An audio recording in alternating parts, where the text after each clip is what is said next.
Olá pessoal, nesta aula vamos estudar sobre variáveis JavaScript. Variável é um nome ao qual a gente pode atribuir um valor. Nas aulas de matemática na escola, a gente via muito situações como a seguinte: x é igual a 1, por exemplo, né? O x, nesse caso, é uma variável. E o número 1 é o seu valor.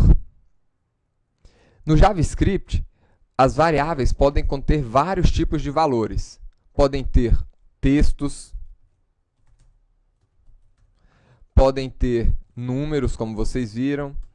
Poderíamos ter valores booleanos, que é verdadeiro ou falso, em inglês true ou false. Poderíamos ter um objeto, pessoa, por exemplo, né?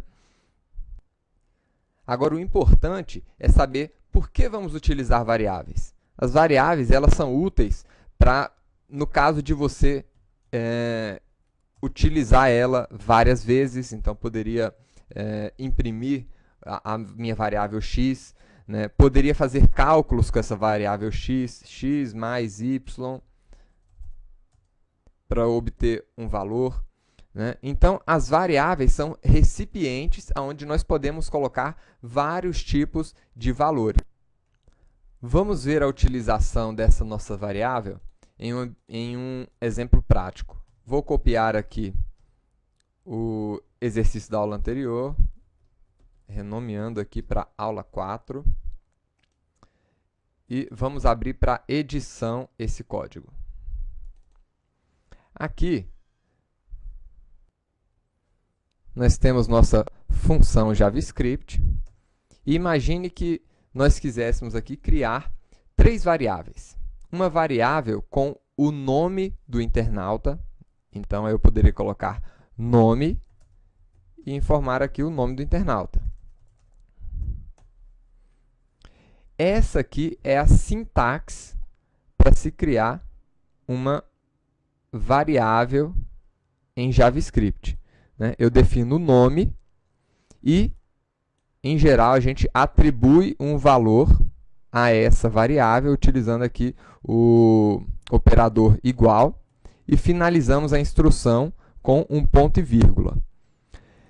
Quando nós estamos criando uma variável para utilizar apenas dentro da função, nós informamos aqui a palavra-chave var. Então, var, nome da variável, sinal de igual para atribuir um valor a essa variável e, logo em seguida, o valor.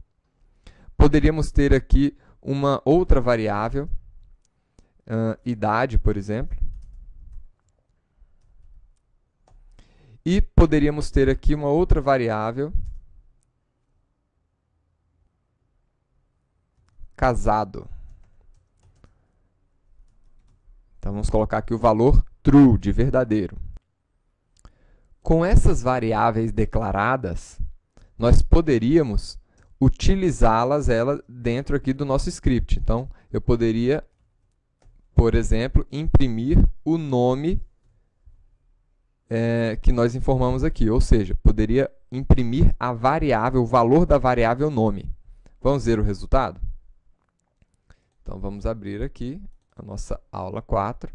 E quando eu clicar aqui na nossa lâmpada, ele vai apresentar o valor daquela variável e, em seguida, vai concluir o script, né, apresentando ali a imagem que nós construímos na aula passada.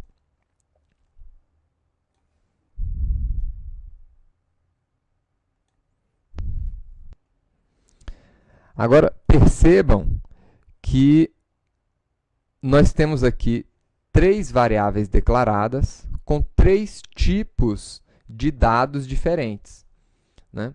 Então, aí nós chegamos nesse outro ponto aqui relativo às variáveis.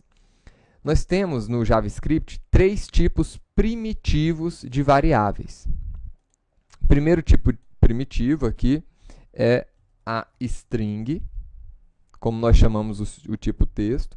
Nós temos o tipo number, né, para números, e temos o tipo boolean, que são os tipos verdadeiro e falso. O tipo number, ele permite tanto números inteiros como números fracionados também. Outro aspecto importante a ser considerado aqui nessa aula sobre variáveis é com relação à nomenclatura.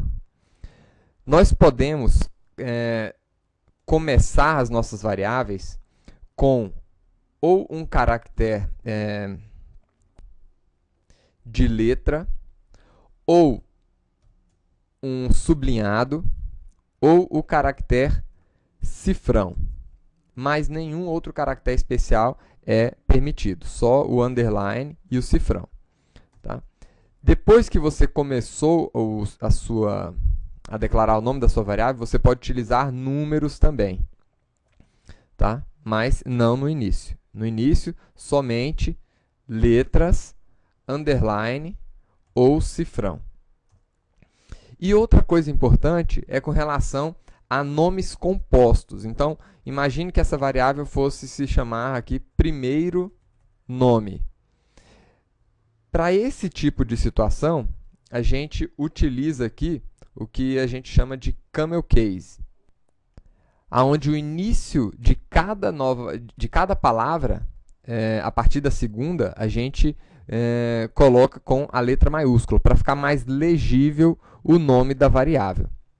Uma outra consideração, as variáveis devem ter nomes fáceis de você identificar para que ela serve. Então, nesse caso, não utilize, por exemplo, uma variável com esse nome, pn, porque você não sabe, fica difícil de identificar que essa variável diz respeito ao primeiro nome. É melhor você colocar a variável com nomes mais significativos. Outro aspecto importante, não crie variáveis todas com letras maiúsculas. A gente, em geral, reserva as letras maiúsculas para constantes, que são dados que não podem ser alterados, ou também na criação de objetos. Então, quando a gente fosse criar um objeto pessoa, por exemplo, aí sim, né, a gente identifica que isso aqui é um objeto, também pela letra que a gente, em geral, cria um objeto com letras maiúsculas no início. Então, reserve aí para suas variáveis o nome delas começando com a letra minúscula. Quando se tratar de um nome composto, a partir do segundo nome, começar a palavra com a letra maiúscula, para ficar mais fácil a leitura. Utilize sempre nas suas variáveis, no início dela, letras, underline ou cifrão, né? Eu não aconselho muito a gente estar utilizando o caractere cifrão ou underline, porque esses caracteres são muito utilizados por bibliotecas JavaScript, né? Então, apesar de ser permitido, vamos criar as nossas variáveis com nomes significativos desta maneira que nós estamos vendo aqui nesse exercício. E um último aspecto diz respeito aqui às palavras reservadas, né? Então, nós temos algumas palavras que são utilizadas pela linguagem JavaScript e que a gente não deve estar utilizando para nomear uma variável. Então, essa aqui é uma lista das palavras-chave que nós temos na linguagem JavaScript. Logo aqui abaixo, nós temos uma outra lista de palavras reservadas que provavelmente serão utilizadas aqui nas próximas implementações de JavaScript e que já estão especificadas aqui na ECMA 262, que é exatamente a especificação utilizada para a implementação da linguagem JavaScript. E temos também algumas palavras reservadas que são utilizadas pelos browsers. Então, por exemplo, a palavra reservada alert, vocês já utilizaram aqui, né, nesse exercício e em outros exercícios também, né? E nós temos várias outras palavras reservadas aqui pelo browser que não devem ser utilizadas para nomear uma variável. Então, por exemplo, a gente jamais deverá criar uma variável com essa palavra reservada do browser, Sempre prestem atenção nesses aspectos de nomenclatura. E é isso, pessoal. Variáveis JavaScript, como declarar as suas variáveis, os tipos primitivos de variáveis e as regrinhas de como nomear a sua variável foram os assuntos que nós vimos aqui nesta aula. Até a próxima aula, pessoal!